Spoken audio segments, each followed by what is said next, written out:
Today, we're going to talk about something most men quietly go through, usually somewhere between 40 and 60, but almost never name out loud. What a midlife crisis actually is. Now, if you've seen my other videos, you know I often talk about the void, that silent space after everything collapses, or what I call the cocoon phase. But in this video, we're going to take a step back. We'll talk about how you can tell if you're going through a midlife crisis, when it tends to happen, why it happens, and what it's trying to show you. Because here's the thing, this isn't just about buying a car or growing a beard. It's not about the cliches. It's about something that happens deep inside you when the life you built stops fitting. And before you click away, here's why this matters. If you're in that stage where nothing feels solid anymore, where you're questioning your marriage, your job, your purpose, understanding what's actually going on might save you from thinking you're broken. You're not. You might just be waking up to your new reality. Most men don't even see it coming. You built a life, you worked hard, you chased goals, you hit milestones. Career, marriage, house, kids, maybe even some success. And for a while, it all makes sense. You're doing what you thought you were supposed to do.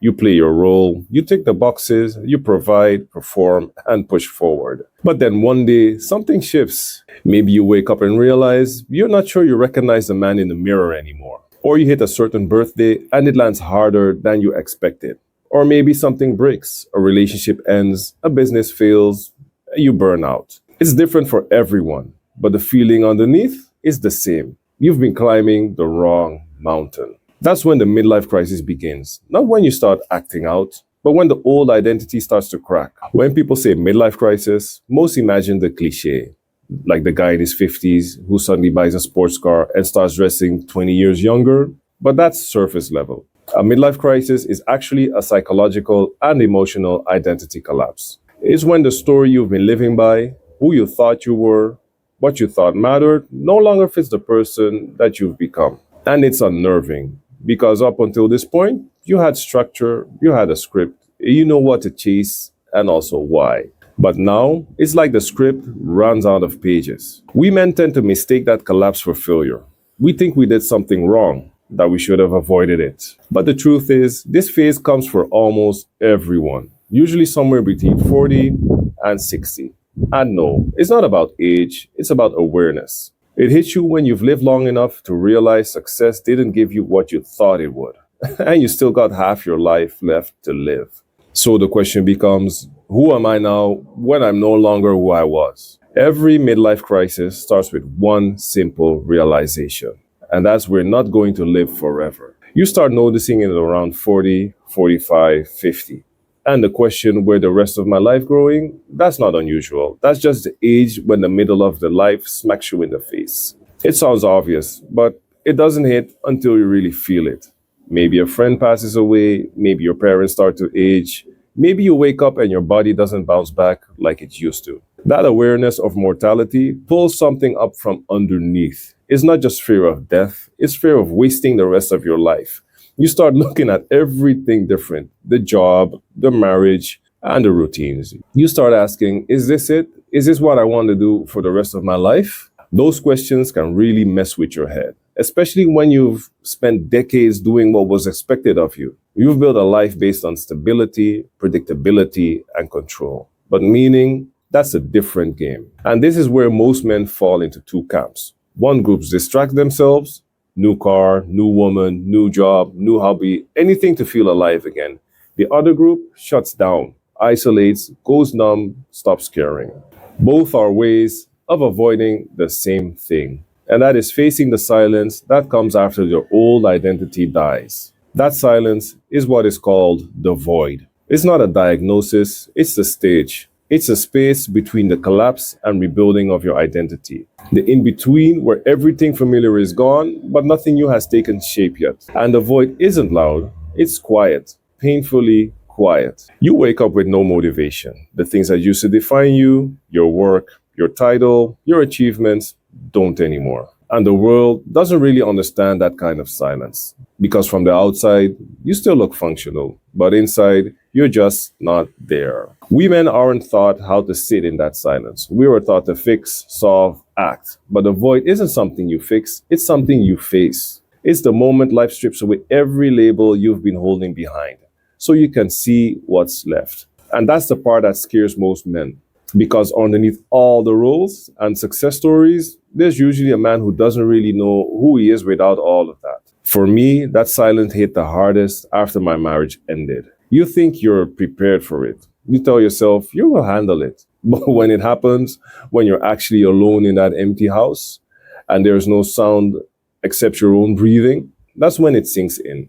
You start replaying everything, the arguments, the ways you try to hold it all together, and suddenly, you're not just grieving the relationship, you're grieving the version of yourself that existed inside of it. That's identity collapse. It's not just letting go of the person, it's letting go of the version of you that existed with them. I remember sitting there one night, no TV, no music, nothing.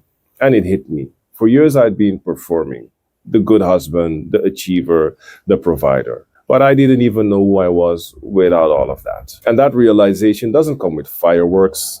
It comes with silence. And that silence is brutal because it doesn't always give you answers. It forces you to sit with questions you never asked yourself before. Like, who am I if I'm not that person anymore? What parts of me were real and what parts of me were just survival? That's the void. Most men try to rush through that phase. They want the next big thing, the next big plan, the next identity to grab onto.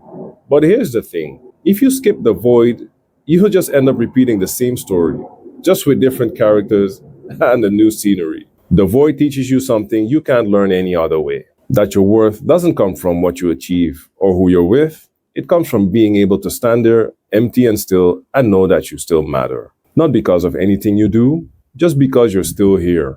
And it's not comfortable. Not comfortable at all. But it's the foundation of real growth. A midlife crisis can be triggered by almost anything that shakes your identity. A divorce, career loss, kids leaving home, even success. Yeah, success can trigger it too. Because sometimes achieving everything you set out to do makes you realize it doesn't fix what you thought it would. You hit all the milestones and still feel this quiet emptiness. And that emptiness, that's the signal. It's not a sign something is wrong with you. It's a sign something deeper is ready to shift. It doesn't always look dramatic. Sometimes it's subtle. You start zoning out during meetings. You stop caring about the things that used to drive you. You start craving freedom, but you don't know what that means anymore. You might even sabotage things, not because you want to, but because something in you refuses to keep pretending. And for a lot of men, it's not about the car, the affair, or the trip. It's about trying to feel something again, trying to escape the suffocating sameness of a life that is technically fine, but internally dead.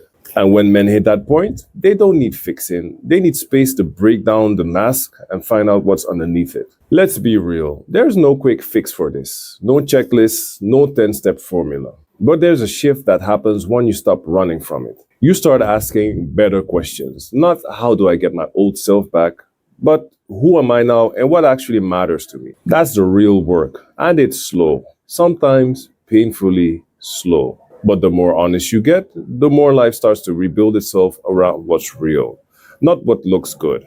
And you begin to notice the small things again. Moments of peace, gratitude, stillness. Not because you're trying to find them, but because you're no longer trying to numb yourself out. We need to stop treating the midlife crisis like a malfunction. It's not a breakdown, it's a breakthrough that looks like chaos. It's life forcing you to wake up and see what's true. It's your old identity burning out so your real one can finally breathe. Yeah, it's uncomfortable and it'll mess with your head. You'll question everything. But what if that's exactly what's supposed to happen? What if the crisis isn't the problem? What if it's an invitation? So if you've seen my other videos, you've heard me talk about the void or the cocoon phase. That quiet, confusing stage between who you were and who you're becoming. That's where most of us end up after the crisis hits and after your identity collapses. And yeah, it's lonely and it's disorientating and it can last much longer than you'd imagine or want. But it's also where things start to rebuild, not on the outside, but inside.